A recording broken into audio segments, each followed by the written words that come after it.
안녕하십니까. 매일 아침 조간신문의 주요 기사를 딱딱 풀어서 해석해드리는 조간 딱풀. 9월 1일 9월의 첫날입니다. 화요일날 인사드립니다. 금난, 검사들의 반란. 반란이라고 해봤자 지금 할 수 있는 것이 사표 내는 것이겠죠. 어쨌든 이 검사들의 줄사표가 이어지고 있습니다.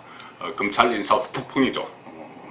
살아있는 권력, 정권 비리를 수사하던 검사들이 일선 검사부터 간부, 중간 간부까지 줄줄이 지방으로 다 자천이 되는 그래서 권력 수사를 막아버린 그런 인사가 일어난 이후에 검사들이 줄사표를 내고 있습니다.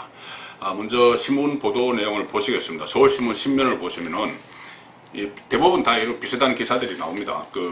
인사, 만사 아닌 망사, 망하는 일이 되어버렸다. 인사가 만사 아닌 망사가 됐고 정권 수사 검사들 자천의 줄사표 항명. 자, 항명하는 방법이 지금 사표 내는 길밖에 없는 것 같습니다. 워낙 이 정권의 기세가 드셉니다. 추미애 법무부 장관도 그렇고 추미애발 검사 인사 후폭풍.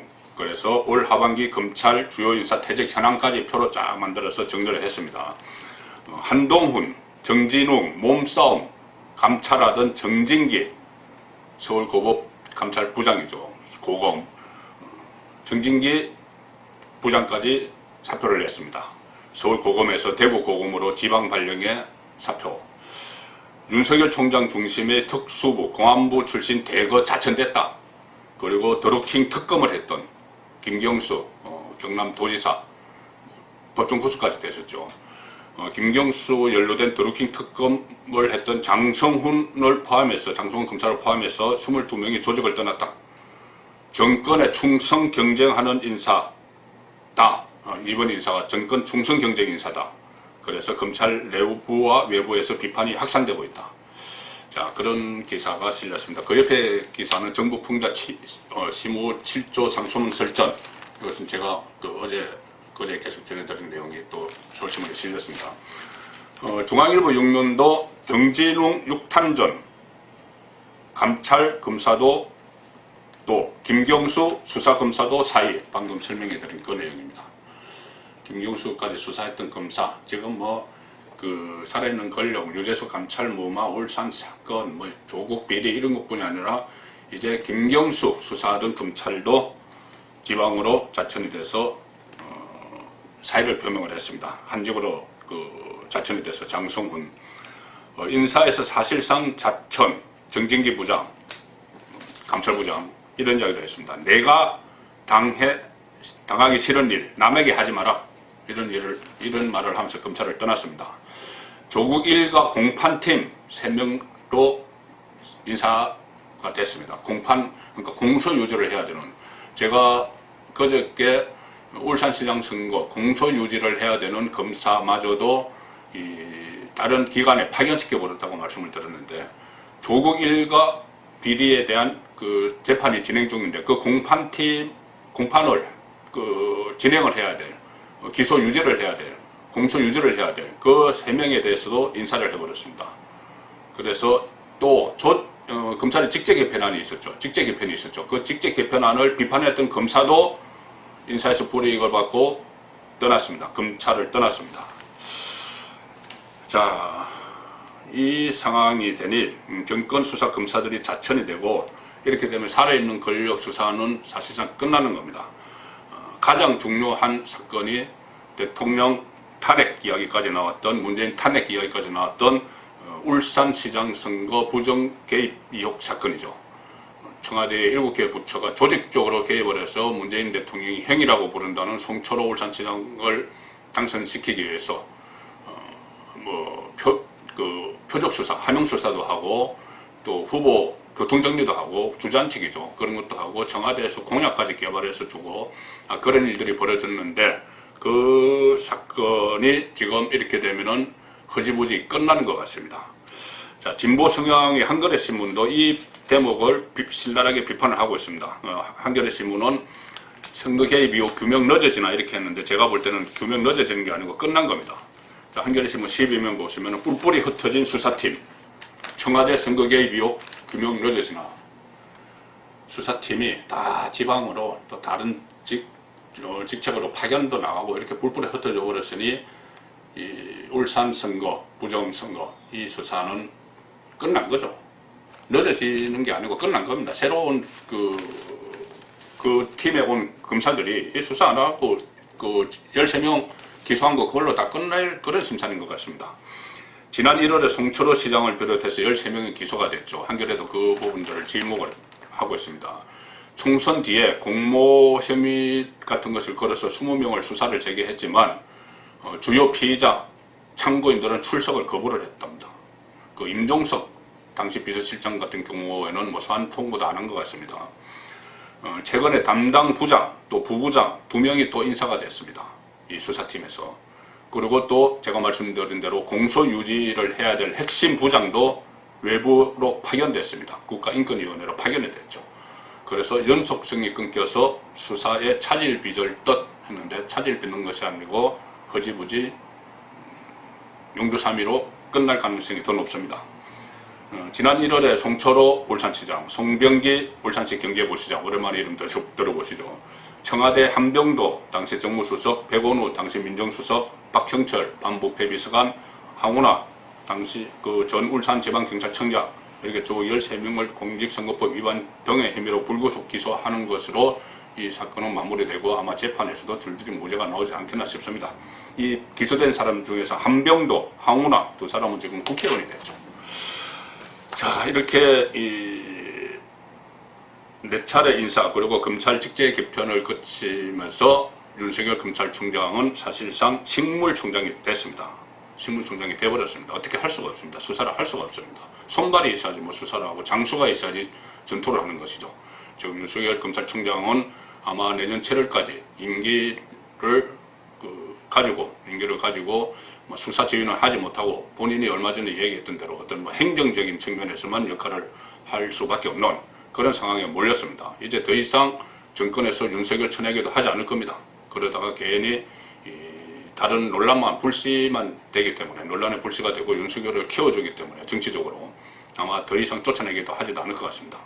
이 상태로 그대로 윤석열은 식물총장으로 그냥 남겨둘 그런 상황으로 가고 있죠. 집권 세력에서 이 식물검찰총장뿐이 아니고 감사원장도 식물감사원장 만들기에 나선 것 같습니다. 최재형 감사원장 얼마 전에 정부의 문재인 정권의 탈원전 정책을 원칙대로 감사를 하다가 상당히 견제를 받았죠. 감사 결과 보고서가 아직 나오진 않았지만은 상당히 부정적인 보고서가 나올 거라 그래서 그 자체만으로 여당 국회의원들이 성토를 했습니다. 그리고 문재인 대통령과 가까운 김오수 전 법무부 차관을 감사위원으로 임명을 하라 정권에서 그렇게 이야기했는데 그것을 재청을 거부를 하는 바람에 또 미운 털이 박혔죠. 이 최재형 감사원장이 어제 국회에 가는데 예결특위에 갔는데 또 여당 의원들이 공격을 맹공을 퍼부었습니다. 조선일보 오면을 보시면은 여당 부친 동서가 정부 비판했다. 최재형 감사원장의 부친과 동서가 정부를 비판했다는 이야기입니다. 그래서 최재형 감사원장이 하는 말이 뭐 가족이 감사원 일 하느냐, 가족이 무슨 상관이냐, 가족이 감사원 일 하는 것 아니다 이렇게 이야기를 한 겁니다. 부친 최재형 감사원장의 부친이 상당히 연로한데 문재인 정권을 비판했다고 합니다. 예비역 대령인데 얼마 전에 그 6.25 행사가 있었죠. 그 행사에서 한밤중에 문재인 대통령을 위해서 탁현민 의전 비서관이 퍼포먼스를 벌였죠. 비행기 동체에 레이저를 쏴서 하는 그 한밤중에 그 퍼포먼스를 벌였습니다. 그때 송환된 미국을 거쳐서 송환된 유해들을 이리저리 옮겨 싣고 퍼포먼스를 위해서 그것도 한번 제가 전해드린 바가 있는데 그 행사를 비판을 했다는 겁니다. 그렇다고 해서 부친이 더불어민주당의 양이원영 의원이 이 문제를 이야기를 했는데 양이원영 의원은 탈원전 활동가 출신입니다. 제가 원전 때문에 최재형 감사원장의 미운털이 박혔다고 말씀드렸죠. 그래서 이 탈원전 찬성을 했던 이 의원이 최 원장 부친인 최영섭 예비역 해군대령이 과거 한 인터뷰에서 문재인 정부를 비판한 것을 거론을 했다. 이렇게 됩니다. 그리고 또 최재형 원장이 동서가 조선일보 고위 간부인데 동서가 논설에서 월송 1억이 조기 폐쇄를 비판했다. 이렇게 국회에서 지적을 한 겁니다. 그러니까 최재형 원장이 제 가족이 감사원 일을 처리하는 것이 아니다. 이렇게 딱 일축을 해버리는 그런 일이 있었습니다. 그렇지만 최근에 정권의 행태를 보면은 최재형 감사원장이 이런 등살에 친문 진영의 등살에 정권 살아있는 권력의 등살에 과연 버텨낼 수 있을지 그것은 의문입니다. 자, 윤석열을 고립화시켰고 이번에는 최재형을 몰아내기 이것을 시도하고 있는데 목적은 단 한 가지죠. 정권 유지인데 특히 정권을 유지하기 위해서는 정권의 비리, 권력형 비리, 또 정부의 실정, 탈론 정책 같은 이런 실정을 은폐하는 것이 목적이다. 조선일보 사설에서 그것을 지적을 하고 있습니다. 조선일보 오늘자 사설을 보시면은 청와대 선거 개입 재판까지 방해, 선거 개입 재판까지 방해, 공소 유지하던 검사를 다른 기관으로 보내버리고 정권 비리 은폐가 국정 최우선 과제가 됐다.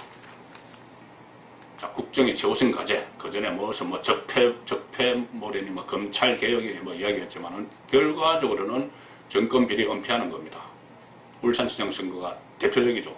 유재수 감찰무마, 지금 라임 자산운용, 무슨 신라젠, 여러가지 옵티머스, 여러가지 다 터지고 있습니다. 그것을 은폐하는 것이 국정의 최우선 과제다. 이렇게 지적을 하고 있는 겁니다. 울산시장 선거 공작 사건 공판에서 핵심 역할을 맡았던 부장검사가 이번 검찰 인사에서 국민권익위원회 파견 발령을 받았다. 자, 그리고 30년 친구, 문재인의 30년 친구, 여당 후보 당선이 소원이라고 했던 대통령을 위해 청와대 7부서가 일제히 가담했던 울산시장 선거 수사마저도 흐지부지 되고 있다. 그래서 정권 비리 은폐가 국정의 최우선 과제가 됐다. 이렇게 지적을 하고 있습니다. 자, 이 상황에서 자, 경제 세력이 있어야 되죠. 경제 세력이 있어야 되는데 지금 야당 제대로 역할을 하지 못하고 있습니다. 제가 조금 전에 잠시 보여드린 것처럼 정부를 풍자하는 시무 7조 상소문, 그 다음에 또 영남 만인소 이런 식으로 청와대 청원 게시판에 정치인이 안 된 일반 국민 서생들이 이렇게 막 비판을 하는 상황에서 과연 야당 제도권에 있는 미래통합당은 제대로 이런 정권 비리 은폐를 최우선 국정 과제로 삼는 정권을 견제를 하고 있는지 그 부분을 좀 살펴볼 필요가 있습니다. 진인 조은산, 백두 김모 이런 청와대 국민청원 게시판에 글을 올리는 사람들이 오히려 야당 역할을 하는 거 아니냐 그런 지적이 많이 나옵니다. 자, 지금 보면은 당명을 바뀌었죠. 어제 미래통합당 새 당명이 공개가 됐습니다. 국민의 힘 이게 당명입니다. 논란이 일어나고 있습니다. 일단 매일경제신문 8면을 먼저 보시겠습니다. 여기 보시면은 당명에 국민너 중도층 포용해 차기 대선 정조준 이렇게 매일경제는 제목을 달았지만은 여기에 대해서 상당히 비판적인 그런 시각들도 많습니다. 가령 여러 가지 보도가 있는데 여기 매일경제신문 보시면은 김종인을 주어로 삼았습니다. 김종인이 당명에 국민을 넣었다. 김종인은 비대위원장이죠.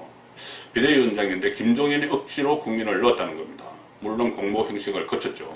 그래서 이 당명 바꾸고 새 출발하겠다. 국민의힘 이렇게 했는데 김종인 비대위원장이 이렇게 이야기했습니다. 이념적인 당명은 이젠 필요가 없다. 그래서 보수 정당에서는 잘 안 쓰는 명칭을 사용을 했고 김종인 위원장 주장으로 전격 채택됐다. 김종인의 주장으로 전격 채택됐다. 그래서 내부 반발 커서 확정까지는 진통이 있을 거다. 그리고 민주당 정청래 의원은 도용 시비를 제기했다. 역대 보수당 명칭 변화를 쭉 정리를 했습니다. 민자당, 신한국당, 한나라당, 새누리당, 자유한국당, 미래통합당, 이번에는 국민의힘. 자, 이렇게 됩니다. 자유한국당과 새로운 보수당을 통합을 한 것이 미래통합당이었죠. 7개월 전에 총선을 앞두고 그렇게 바꿨습니다. 그래서 이 김종인 비대위가 들어서고 나서 총선 참패하고 들어서고 나서 당명을 바꾸겠다, 또 바꾸겠다고 해서 공모를 했죠. 그 공모를 했는데 국민이라는 이름이 단어가 17,000여 건, 전체 17,000여 건이 공모가 들어왔는데 3,000여 건을 차지를 했다고 합니다. 그래서 이것과 국민의힘 그리고 한국의 당 위하다, 당명이 위하다, 국민을 위하다겠죠. 이 세 가지 안을 김수민 홍보본부장이 김종인에게 보고를 했는데 김종인 위원장이 웃으면서 그럼 국민의힘으로 하자 이렇게 이야기를 했답니다. 그래서 오늘 의원총회에서 의견을 좀 수렴을 하고 상임전국위원회 또 내일 전국위원회 거쳐서 의결을 한다는데 이 순서가 좀 잘못됐죠. 위원총회에서 먼저 격론을 벌이고 거기서 좀 합의점을 도출하고 그 다음에 뭐 비대위원장이 최종적으로 재가를 하든지 해서 상임위원회 가든 전국위원회 가든 이렇게 해야 되는데 김종인이 그냥 그럼 국민의 힘을 하자 이렇게 해가지고 그 이후에 또 의원총회를 한다는 겁니다. 그리고 김종인 위원장이 이렇게 이야기했죠. 지금은 이념이 존재하지 않는 시대다 이렇게 했는데 자 이념이 존재하지 않는 시대가 되려면은 보수당인 미래통합당만 이념을 포기해서는 안 됩니다. 진보당인 민주당도 이념을 포기를 해야죠. 근데 한쪽만 이념을 포기를 해버리면 어떻게 됩니까? 정체성이 없어져 버리는 것이죠. 정체성이 잃어버립니다. 민주당도 지금 이낙연 체제가 출범을 했죠. 이낙연 체제가 출범을 했는데 상당히 이념이 섞인 지도부를 구성을 했습니다. 이 서울신문 8면을 보시면은 대선 캠프급 이낙연 비서실 그러면서 지명직 최고의 여대생 파격 임명 뭐 이런 것은 여대생을 지명직 최고위원회에 파격적으로 임명했다 뭐 이런 것을 2년간은 상관없겠지만은 그 밑에 기사를 보시면은 지금 최고위원이 친문 1색입니다. 친문재인 1색입니다. 5명 중에서 4명이 친문재인이죠. 그리고 사무총장에는 그 친문 핵심 삼선 박강원이 선임이 됐고 또 수석 대변인도 부산 친문의 핵심이죠. 최인호 의원이 선임이 됐습니다.